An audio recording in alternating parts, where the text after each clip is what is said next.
സൂക്ഷിച്ചതിനകത്ത് ഒരു പിഴവ് വരുത്തി. കാരണം ഇതിനകത്ത് ഒരു സെല്ലിൽ 2 പേരാണ് ഉണ്ടായിരുന്നത്. 2 പേരെ വെക്കാൻ പറ്റിയല്ല, ഇയാളെ ഒറ്റയ്ക്ക് ഇടേണ്ടതാണ്.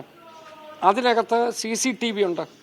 ആ CCTVയുടെ നോക്കിയാൽ ഇയാളുടെ ആക്ടിവിറ്റീസ് എല്ലാം കൃത്യമായിട്ട് അറിയാൻ പറ്റും. അതനുസരിച്ചുള്ള മേൽ നടപടികൾ എടുക്കാൻ പറ്റും.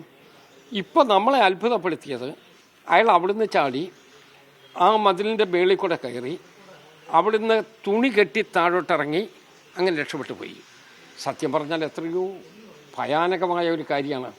അയാൾ ആരെയൊക്കെ കൈവെക്കുന്നതെന്ന് അറിയില്ലല്ലോ. മഹാഭാഗ്യത്തിന് കയ്യോടെ അയാളെ പിടിച്ചു.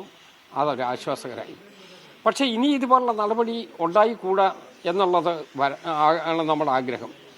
അതിൽ ശക്തമായ രൂപത്തിലുള്ള നടപടി ഉണ്ടാകും. വലിയ വീഴ്ചയാണ്.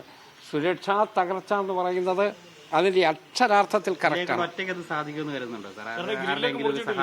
ഇതിനകത്ത് അകത്തുനിന്നും പുറത്തുനിന്നും സഹായമുണ്ട്. അകത്തുനിന്നും പുറത്തുനിന്നും ഉണ്ട്. ഇവിടെ DGP കൊടുത്ത കത്തിനകത്ത് പുറത്തുനിന്ന് പൊതി എറിഞ്ഞു കൊടുത്താൽ ഒരു പർട്ടിക്കുലർ പോയിന്റ് പറയും.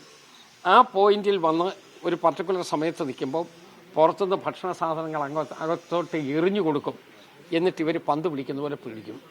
അത് ജയിലിനകത്ത് കിട്ടുന്ന ഭക്ഷണങ്ങളല്ല, ജയിലിൽ കിട്ടാത്ത ഭക്ഷണങ്ങളാണ് എറിഞ്ഞു കൊടുക്കുന്നത്. അങ്ങനെ ഒരു സുരക്ഷിതത്വം ഇല്ലാത്ത സ്ഥലത്ത് എങ്ങനെയാണ് ഈ കൊടും ക്രിമിനലിനെ ഇട്ടത്?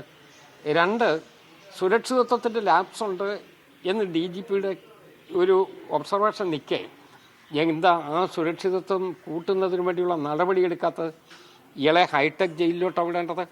തൃശ്ശൂരിൽ ഹൈടെക് ജയിലുണ്ട്. ആ ഹൈടെക് ജയിലിൽ വിടേണ്ട ആളിനെയാണ് ഇതുപോലെ ഒരു സ്ഥലത്തേക്ക് വിട്ടത്. അത് വളരെ തെറ്റായിപ്പോയി. എന്തായാലും നമുക്കൊരാശ്വാസമുള്ളത് ഇപ്പം അയാളെ കിട്ടിയല്ലോ, അത്രയും ഒരാശ്വാസം.